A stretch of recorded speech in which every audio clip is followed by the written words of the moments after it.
Good evening. Good evening. It is Wednesday, December 29th, 2021. This is the last episode of 2021.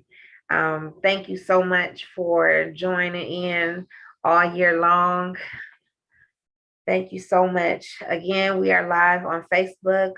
We are live on YouTube. We are live on Spotify. Please find us. If you have not subscribed to the YouTube channel, please do so. It is the name of the show. Again, I believe 6 degrees of separation. You're from where you need to be in your destiny. My last guest for this evening will be on shortly. I think I hear him. This has been awesome for me to see him. I've seen him in person. I've seen him growing up. And I recently saw him, didn't really recognize him actually. He was doing the Can We Talk challenge. And I said, the voice sounds familiar. He looks familiar. Is this him?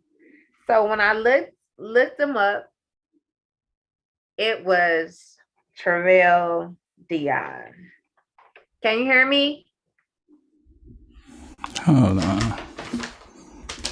I think you can hear me. I hope so. Can you hear me? Yep. So I'm excited that you are the last show of 2021. Way to go out with a banger this year. Um, it's so much history that we have, not only together, but wow, since I was a kid, younger than, no, might have been younger than you. I can't remember. But however, Mm-mm. um, I think you got me by a couple years. maybe. What I don't remember is um you being around and your dad. We're gonna get into that.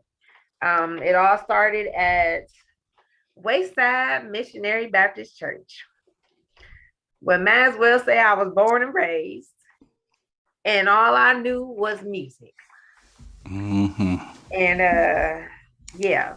So before I knew what it meant to be directed, taught how to sing, I learned from my mom, but the next person that I learned from was this man's dad. And he had Wayside on records and all types of stuff. We was doing it big back then. So we're gonna get into the. I'm gonna skip around on his bio because yeah, it's a lot going on in this. Oh, and that's just a piece of it. So That's I'm just gonna getting skip to the around point. for a moment, and I'm gonna say that the main focus has been failure is not an option. That's it. Now, if this man, if I could read all of it, which I'm not going to do, but if you could read even half of what I have in my hand, it truly is a testament that failure is not an option. And so, Trevale Dion, born 1980, so that means I got 2 years on you. Uh-huh. A singer, a multifaceted creator, an entrepreneur is more than just surviving, but thriving. After a 13-year battle with end-stage renal failure and a successful kidney transplant in 2017, it's apparent why his whole theme is failure is not an option. As he takes control of his narrative and moves full speed ahead to manifest his destiny after overcoming numerous obstacles and despite ongoing challenges. So we already said I knew his dad, Reverend Columbus Mann Sr. He was born to Patricia Mann, an IT specialist. Your dad worked at the post office? Yes, he did. I would have never thought that. He loved it Current too. preacher and recording artist. So I'm gonna skip around. So we touched on him having kidney issues, and I know all about that. My dad was a kidney patient for 18 years until he lost the battle. He didn't Oh, want to sorry to hear that. he didn't want to get a kidney transplant, but most people, if you know anything about renal failure, a lot of people, the average person that lives on that, you'll be blessed if you get 5 years without actually having an immediate kidney transplant. Mm-hmm. So thank God you still here. Thank God. And to tell the story. Now I was telling, I don't know if you heard me, but this man, after moments of not seeing him at Wayside because his father did pass. Okay. Saw him years later with Chris Jones and Word of Faith. And I kept looking at him like, I know him. Where do I know him from? And it was from Wayside. So at the time they were just doing their, I want to say their first album, right? Was it the first album? Mm-hmm. I was so excited. I wanted to join Chris Jones and Word of Faith. You Word of should have. What happened? I was debating. I was around them all the Come time. on. Come on. And so he was up there singing. And how I got to him today, because I hadn't seen him since, Chris Jones passing away. They were doing the Can We Talk challenge on Instagram. And everybody was chiming in. And so I'm going through Tank's videos of everybody doing the Can We Talk. And here it is, this man right here, going to church on the Can We Talk.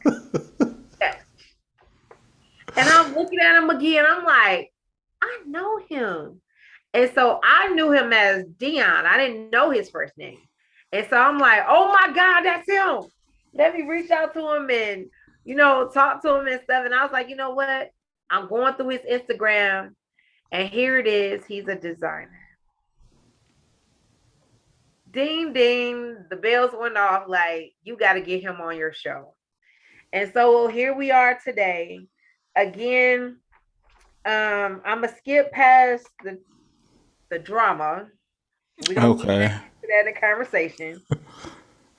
But determined to beat the odds and motivated to manifest the best life for himself.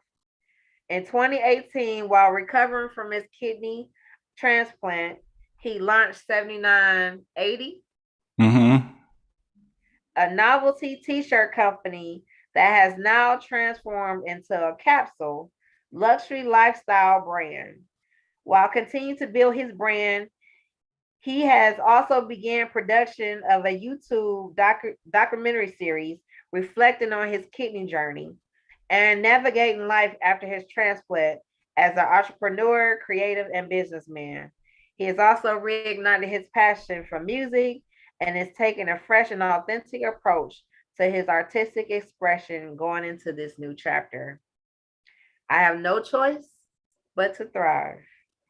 Failure is not an option. It's not an option. It's ultimately about helping, inspiring, or encouraging someone else from a place of firsthand experience.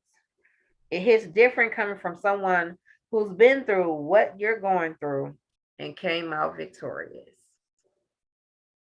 What's the name? What's your name? What's your name? You can call me Dion. So we're going to start in. Hello, welcome to the show. Hey, hey, thank you for having me. Thank you so much. And thank you so much for your patience this week in setting this up. I had an unforeseen little accident that kind of took me out, but I was determined to be here with you.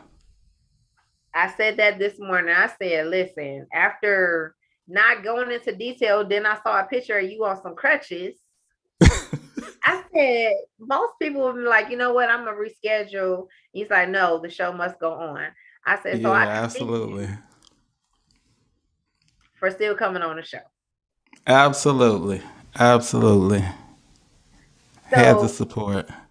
we I said a lot in the intro and how I know you, but again, some of my earliest teachings or education, I don't even know how you describe a choir director, came from your father.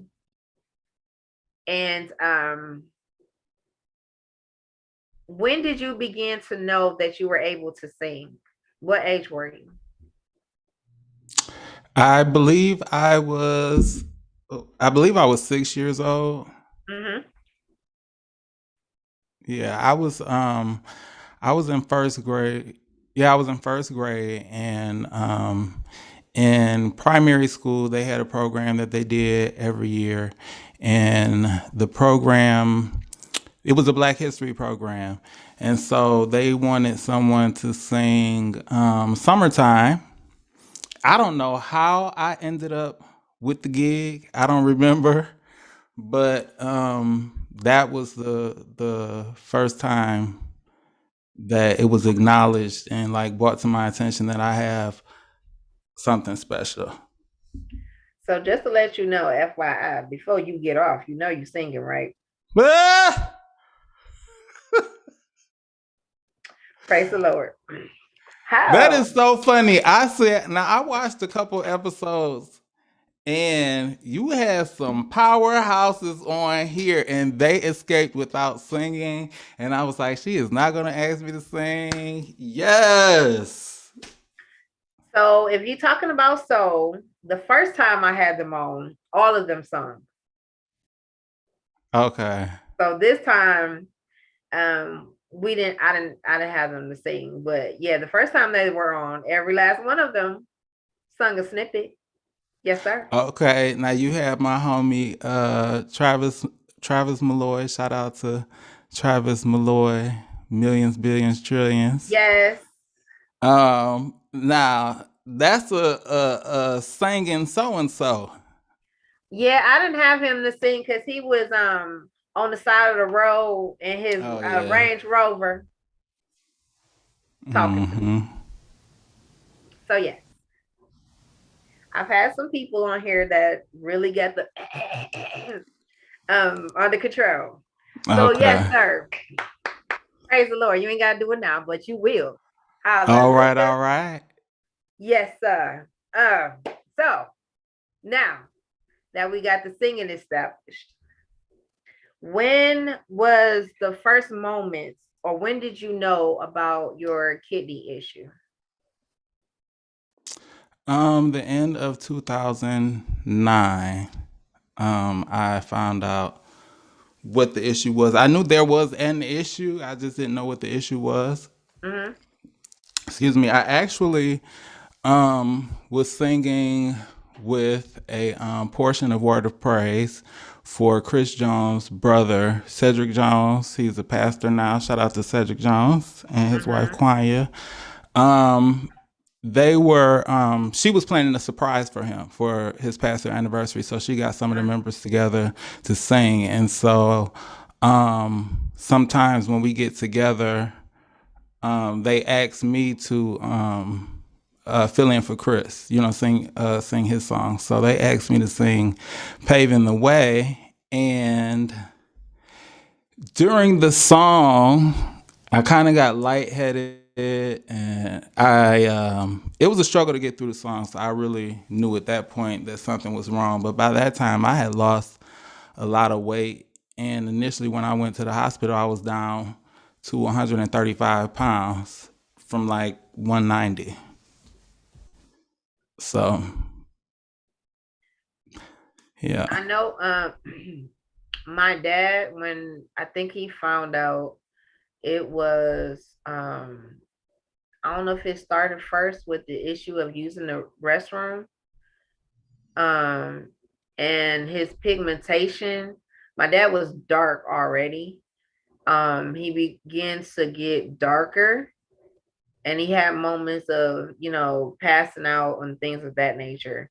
And so when he went to the doctor, they were talking about what's the something with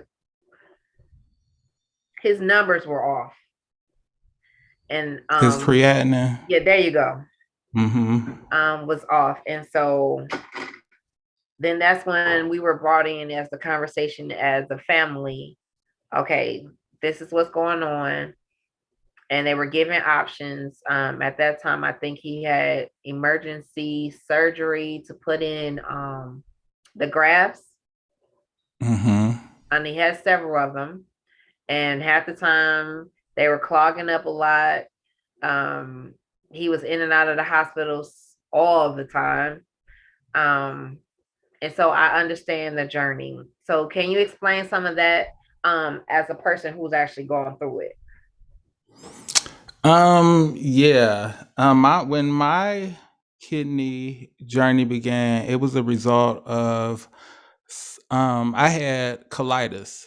So initially I had two microscopic parasites in my lower abdomen, and they were taking in all the nutrition. So everything I ate, they would get the nutrition, and then everything else would just go through me. So that's how I ended up losing all of the weight. And during that time, when I initially went to the hospital, everything was off. All of my labs was off. So I ended up in and out of the hospital for about 4 or 5 months, with most of that time being admitted in the hospital. And oftentimes I would get discharged and end up in less than 24 hours back and admitted, and then I had have another long stay. But so once they got me all together, they got everything else together.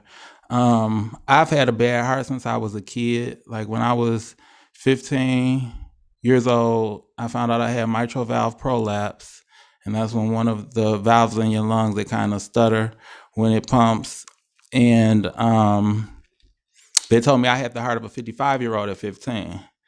So that didn't help the situation when my kidneys failed. So I was actually in congestive heart failure as well as end stage renal failure Wow. at the time. Yeah, and so they got things regulated, and a lot of things recover. Like I had potassium deficiencies and iron deficiencies and magnesium, and they got all those things together. But my kidneys was the only thing that didn't recover. My heart is hanging in there, but I had previous heart problems. It's, going strong now. But yeah, my kidneys weren't was the only thing that didn't recover from that. Fast forward to me being placed on dialysis and spending 7 years on dialysis, and those 7 years were very turbulent, very turbulent. I saw that you had um what's our boy name? His name from Wayside. He used to direct with my dad. James Gordon. Yes, James. It's James. I saw you Mookie. had him on, and we kind of could identify and had like a similar story as to the effects that it had. And shout out to James, sending him and his family, love. But it was a very, very turbulent time. Some days you'll have good days. Some days are better than others, but ultimately, just like James said, every day of that journey, I thought about death. I thought about that today Wow. could be the day, literally every day of my life. And that's absolutely no way for anybody to To live. exist. Yeah. Yeah. So that Yes. came with depression and, byproducts of that, and then living life and experiencing life, and you still have to go. People are living and dying, and you still have to take care of your health, and then live life, and people are leaving here, and then every time somebody leave, you think about yourself Yeah, and the reality that the next time it could be you. absolutely. And I had mentioned earlier that your dad had passed. Um, and you were how old when he passed? I was 11 when my dad passed. If I'm not mistaken, I remember being at the funeral because, of course, he was at Wayside for a very long time. Mm-hmm. Recording artists, the choir were recording artists, and all of this was through him. And Mm-hmm. also, on one of the things about yourself, you mentioned that your dad was signed to Motown, right? Mm-hmm. Yep. And you lived on the street where Aretha Franklin lived at one point. Yep. Yep. The house, the house that she lived in after her first marriage is like footsteps away from where I live at. As a kid or now? Both. I own the home that I grew up in now. Okay. Mm-hmm. Wow. Um, we always talk about the importance of counseling and talking some of the things out that we say, what happens in your house stays in your house out because we later find out as adults we're acting out some of the things that we didn't deal with when we were kids. Yeah. And that whole mentality is just screwed up. It's a lot of things that our parents, they did or they taught us, and they didn't know any better. They just gave us the tools that they had, and the best that they had. But some of those things we have to unlearn. We have to unlearn some of those habits and those things, and we have information. This is the age of information. We have so much information now, so we can't do things like they did. Absolutely. So I had two women on before you, and we talked about women power, empowerment, and self confidence, and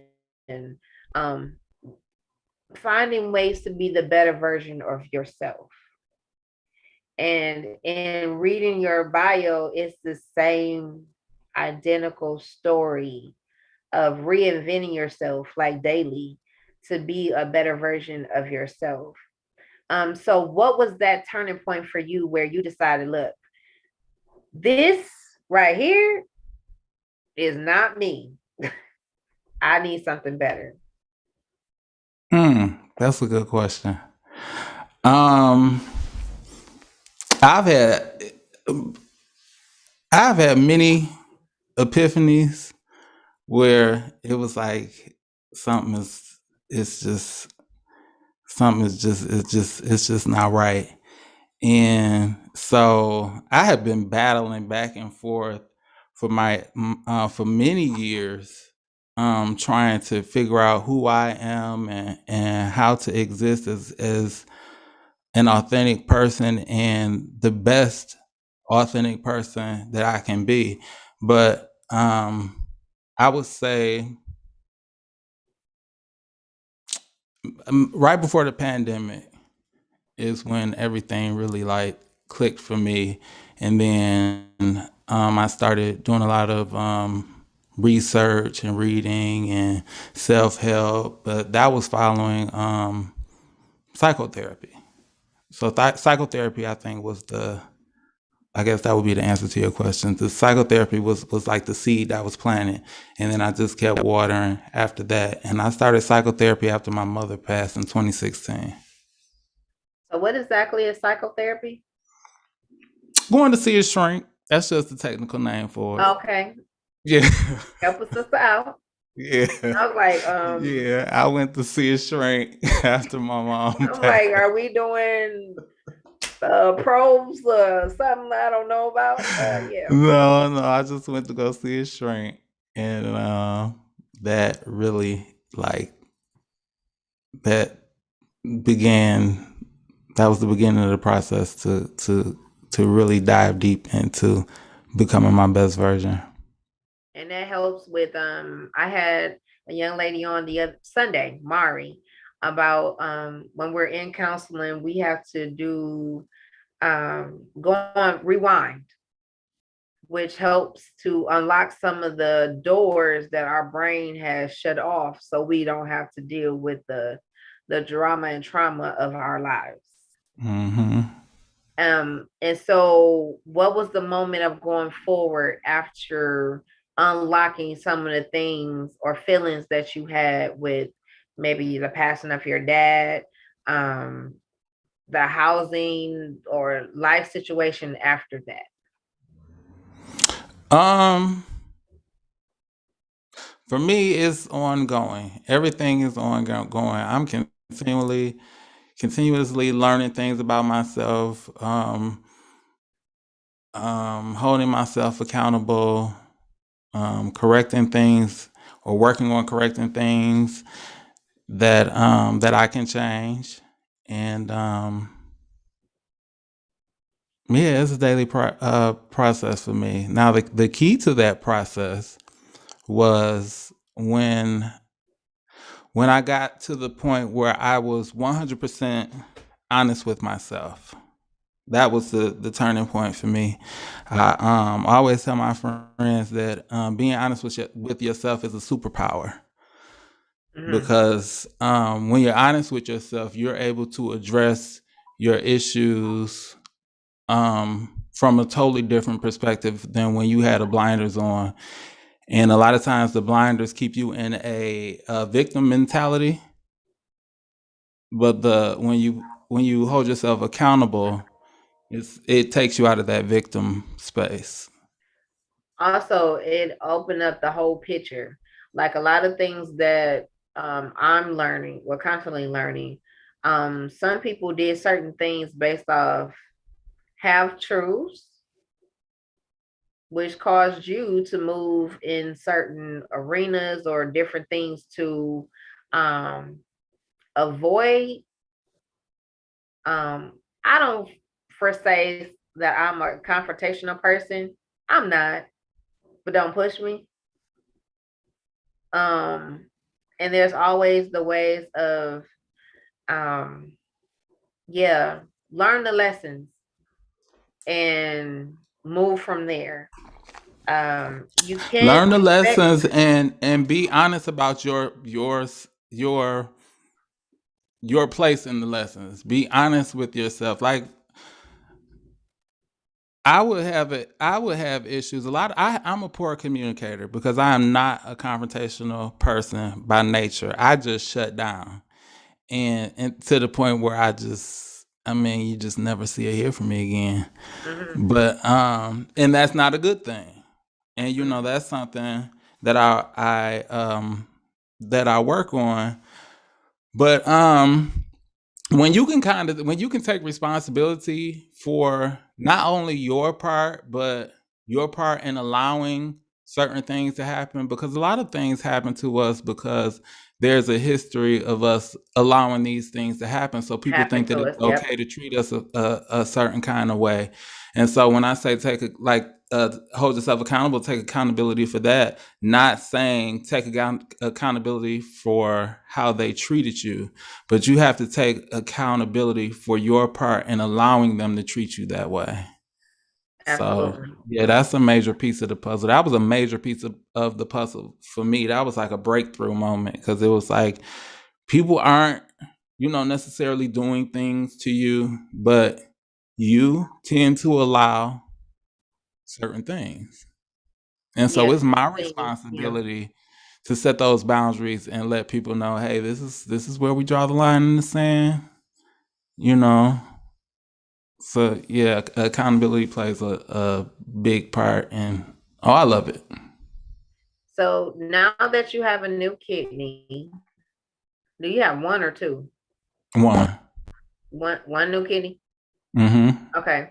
So now are you an advocate of transplants or and dialysis?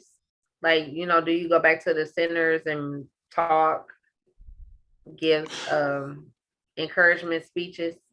No, I have not done that as of now. Um, I'm just now getting to a place where I can like sit here and speak with you, and I had a lot of anxiety as a result of not only the dialysis, but I kind of isolated myself during that time. That was like over 7 years, and through the whole process. So, I battle with anxiety and social anxiety, and that social anxiety extends to like social media, like everything. Mm-hmm. Yeah, Wow. so that wouldn't allow me to have done that up until this point, but I look forward to doing that in the future. And they've actually approached me about it before, but yeah, up until this point, I hadn't even gone back to the dialysis center that I went to. It was once I was out of there. You ain't go back. It, I couldn't wrap myself, like I've been outside. I couldn't wrap myself going. Couldn't wrap my mind around me going back in there. Mm-hmm. Um, the reason why I brought that up, a lot of I didn't know about kidney failure until it hit home personally with my dad. And so we all became advocates to tell people about it, as well as the things that can help. My dad was big in the beginning, and he lost a lot of weight. In those times, it was surgery after surgery, almost dying on the table, basically coded a couple of times, came back. And it's a process. And like James said, there were days my wife had to hold me while I was in the bathroom. I didn't feel good after dialysis. And this is the whole point of telling not just the ugly side of it, but telling if you are starting, this is what you might have to encounter. These are some things that they might not tell you in a video. Um, and so I pull on people who've been there, so they can tell it, instead of going in there blindsided and like you have no clue at all, and no one's telling you what's actually going on in your body. Um, there were also other people in Wayside who had kidney issues. And again, it wasn't a big advocate out there. We saw AIDS, we saw all of these, but I didn't know anything about kidney failure until it hit home with my Hmm. father. And the other thing was, I don't know what year it was, he began to do a walk. I think Detroit Zoo used to do one, Hmm. and he would have sponsorships. Everybody give toward the walk and sponsor him in doing that. And so every year he would do it until he couldn't do it anymore. Um, and I thought that was, you know, I thought my dad was a hero. Like the things, the how his body changed and right before his eyes, he still gave it his all until, and like I said, in the blessing that most people without the kidney, his last 5 years he didn't have kidneys at all. Mm. At all. I didn't even think that was possible. But so again, is He a was blessing a when you're going. strong man. Because I'm thinking about myself being 30 years old at the time. So, you know, I couldn't imagine. As a matter of fact, when I first went, I was kind of taken aback because I thought I was the youngest person there, and then to learn that I wasn't the youngest person there, and to see somebody younger than me in much worse shape, Say, and then yeah, on the flip side to form bonds with the people in encouragement. Yeah, dialysis, yeah, and then you watch them coming from driving themselves in to transportation service to one limb being amputated to another limb being amputated to them making their transition. That is a lot. It's a lot. I'm trying not to Jesus, trying not to tear up myself to think about the hard moments. He used to have moments in the home where he just made it in the house and he would, like sit there and cry because he was tired. But then he would look at us and be like, I gotta live for my family. And then there was moments where the needles like worked itself out. He Mm-hmm. almost bled to death. It was so many things, and he began to wonder. He would be the only lasting person in his center. People would come in and they didn't make it, and he realized that some of it, yes, is your body, and some of it is emotional. Like you gotta have Mm-hmm. a will to live. Like, and by this time, my sister had he had been sick all my sister's life, I want to say, and I didn't realize that until we had a moment a couple of years after he passed away. And she said, I never saw him healthy. Wow. So, That's amazing. how old was he when his kidneys failed? Oh, I'm assuming he had to be,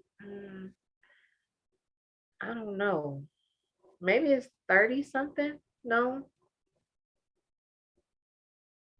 dad didn't make it to, was he just at his 50s? All I know, he had it for 18 years.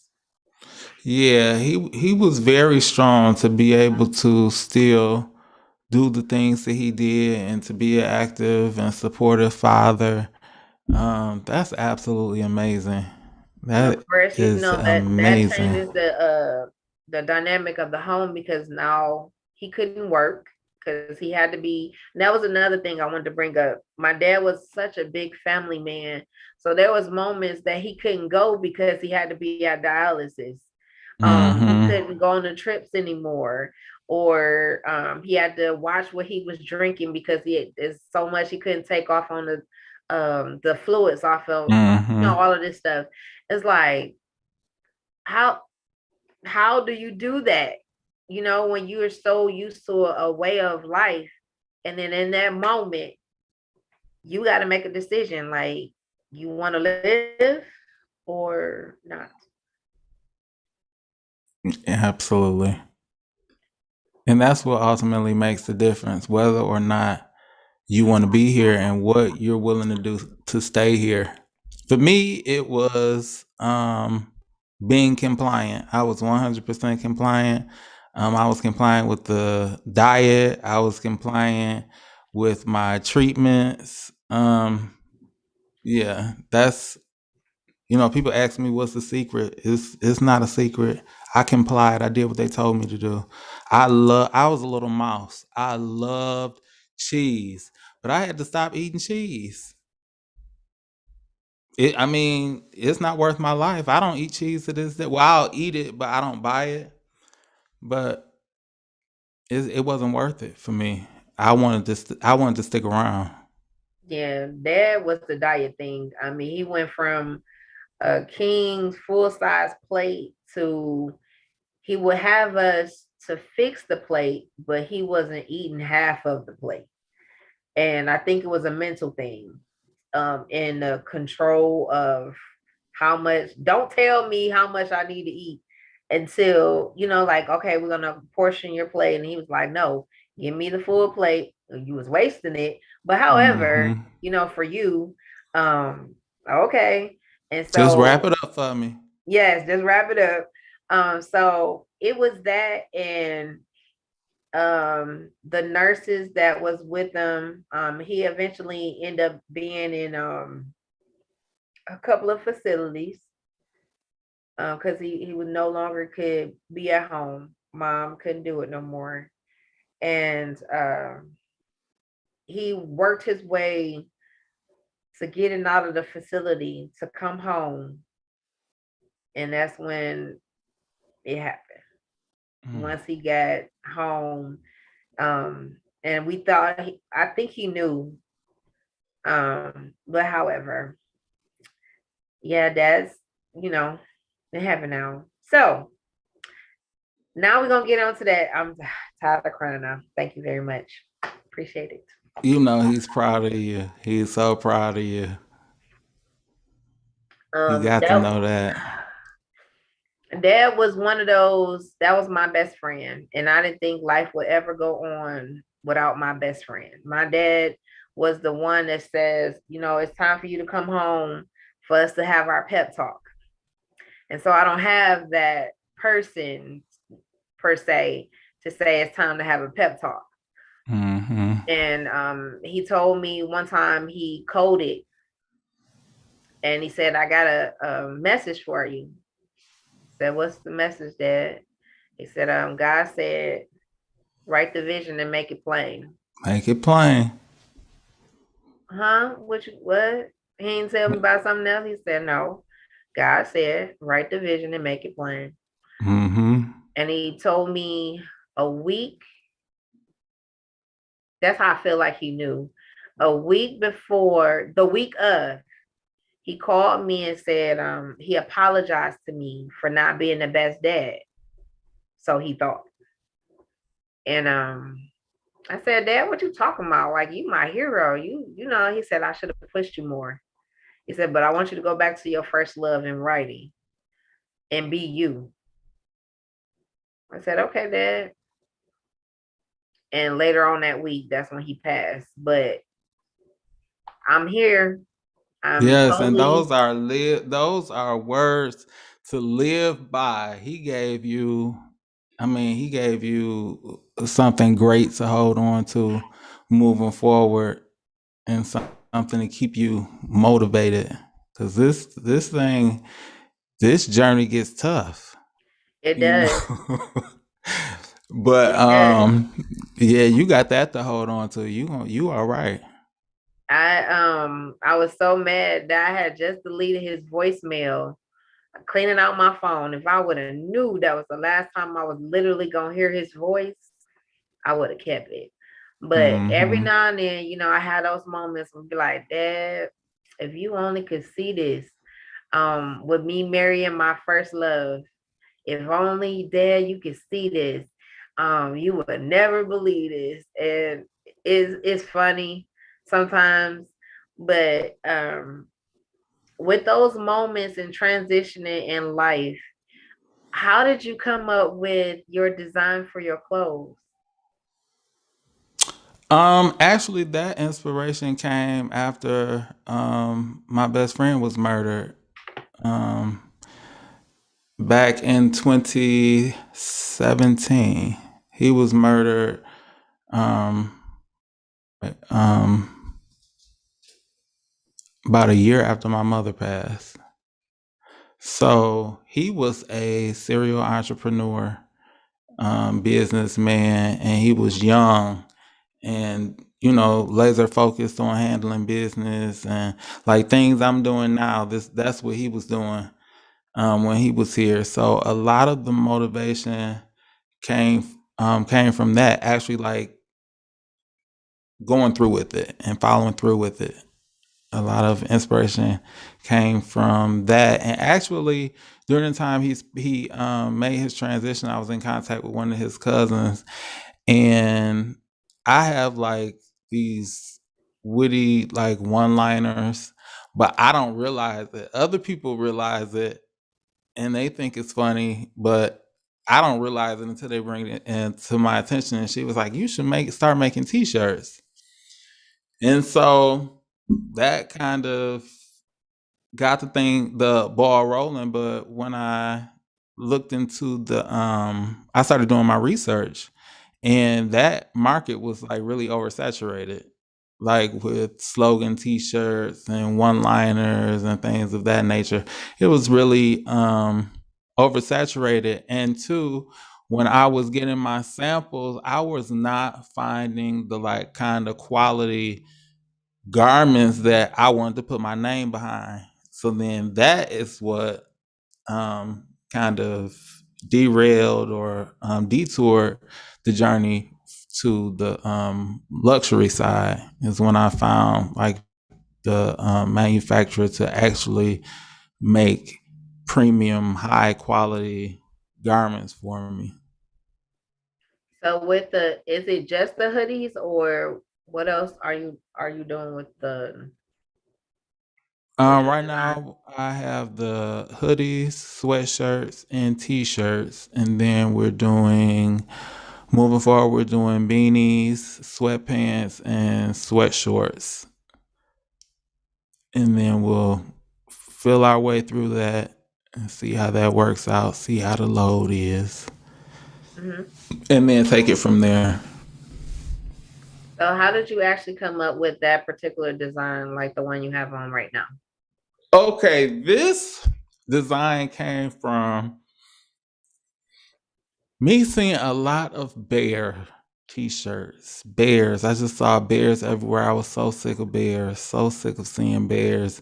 But they were raggedy bears. They were like broke down bears. They would have the black eyed bears and the bears with the that didn't have the head on the bear and stuff like that. And I'm like, some of us, maybe some of us want, like a nice high quality type of bear, or something. And that's where the idea came from. And I was like, well, what would I use to make the bear?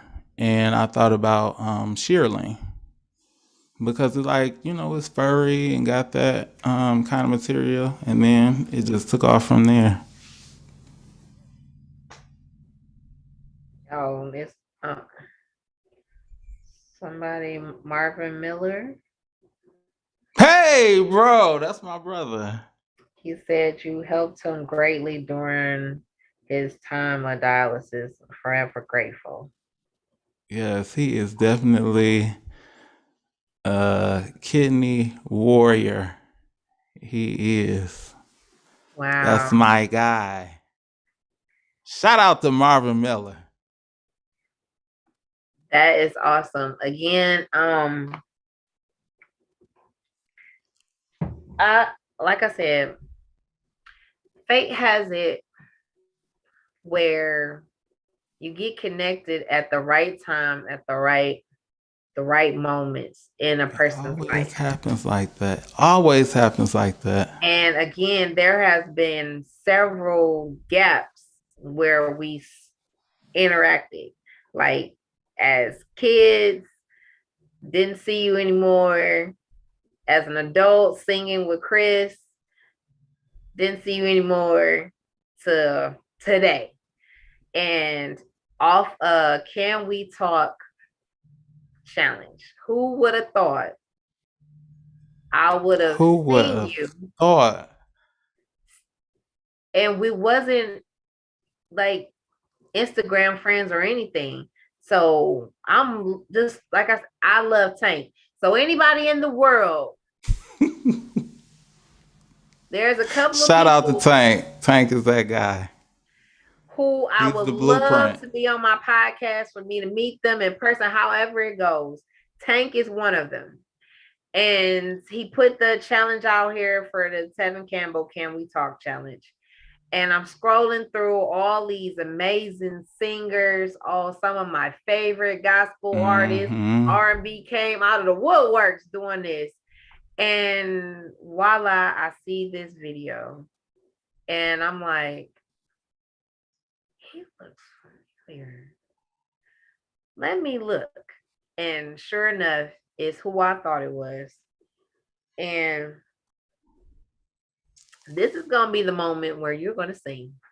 Oh, oh, You just like like that that. subway, right? Yeah, yeah.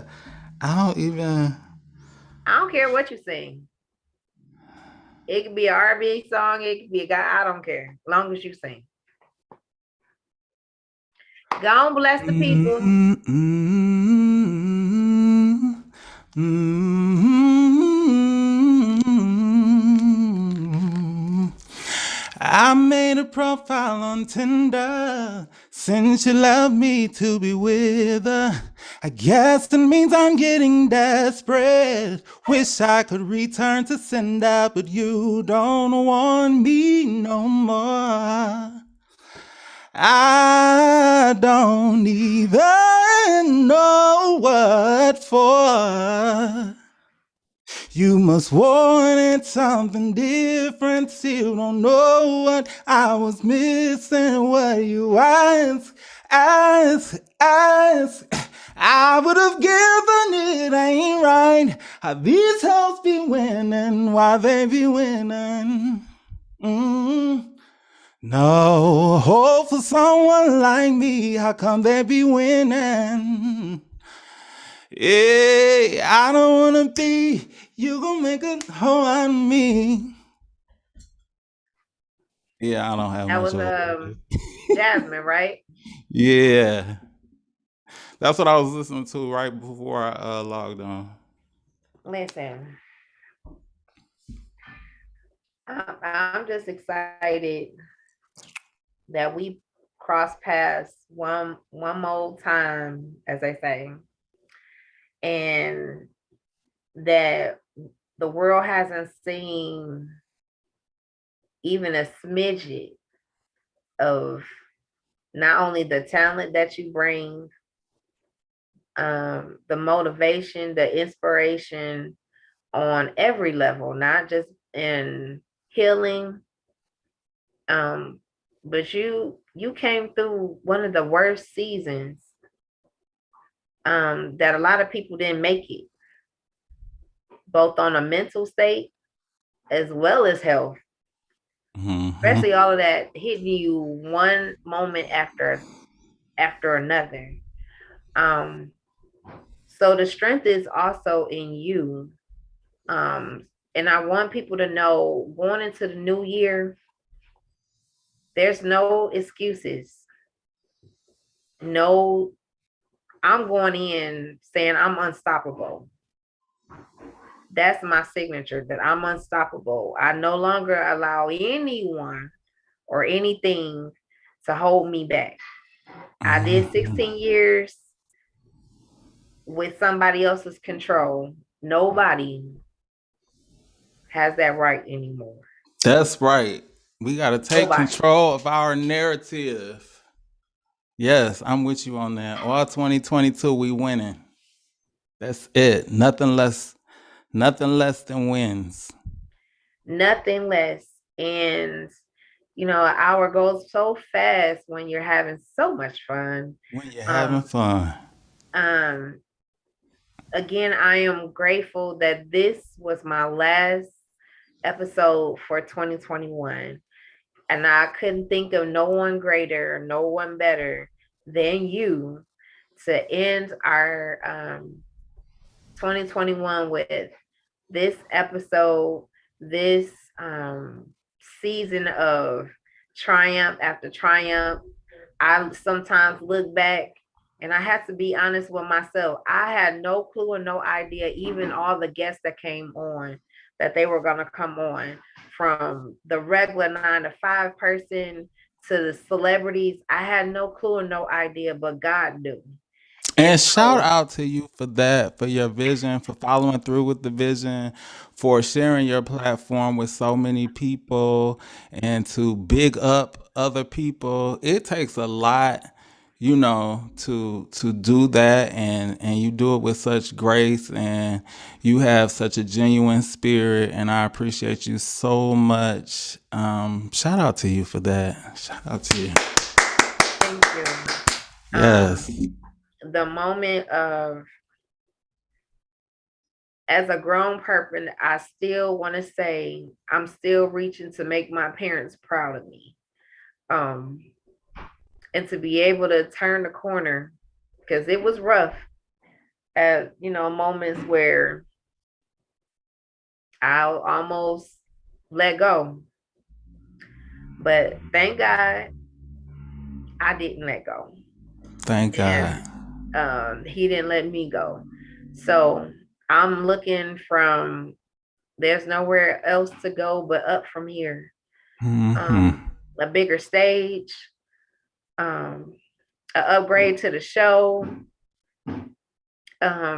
Later down the line, I'm speaking into the existence of TV. Um, Greater people, and it don't have to always be celebrities. And the one thing I cannot forget was God said when I started this show, you start with your inner circle first because they are some dope people. Mm-hmm. And so I reach out to people I grew up with, whether it's in the church, whether it's school, whether it's whatever it is, they're dope where they are. Um, they're striving. They didn't survive some of the worst stories that I've ever heard, and they're still here. Mm-hmm. So that's my whole point. When somebody else didn't give me a chance, I want other people to have a chance to tell their life stories, to get their products out there. I don't charge anybody to come on here. All I just need you to send me a photo, send me a short bio, and we're going to have the conversation. Because I wanted somebody to ask me these things, but they never did. Mm-hmm. So now I'm here to be what God told me I was going to be. I was going to be the one that was going to help everyone else. I'm his Moses. And so I take this not lightly, that he gave me this to be able to talk to someone like you who had anxiety, who shielded himself, and you're here talking to me. You could have been like, nah, I don't do that no more. No, I ain't ready for that. I'm not. But here we I are. accept the I like you accept the assignment. It's been a long time coming, but it's necessary. Like you said before, that kidney failure in our community, you would think it didn't exist because you really don't Don't hear hear nothing about about it, it. but we are so tremendously and disproportionately affected by kidney disease. So yeah, we're gonna It's keep moving time. with this, and yeah, It's that's time. what the YouTube docu series. It focuses on the journey from dialysis to here, and then from here to navigating after the transplant, and with issues ongoing, because a lot of transplant patients, they experience a lot of things differently after the transplant. Yes. So yeah, life is a lot different. So again, I would definitely in the new year probably circle around and see where you at. I will be having James Gordon on again. Because right when we were doing that show, he was advocating to get a new kidney. So he hadn't had the new kidney yet. And so now that he has one, and for those who didn't know, his father had passed from kidney issues. And so we want to make sure that our people are being checked. Go to the doctor. Absolutely. Please don't wait till the last minute. Especially men, get your prostate checked. Do all of these things that we always the last people um, to do when we should have been doing. And so Yes. again, Take control of your health and be informed. Be informed and know your body. absolutely. So again, I want you to enjoy the rest of your evening. I cried probably all my makeup off. Thank you very much. I'm not supposed to be crying. I'm the host. So, however, Better you than me. no. However, again, thank you. I love you. And I'll talk to you soon. Thank you so much for having me. I love you back. Happy New Year. Happy New Year. Hey. We made it. We did. All right. See ya. All right.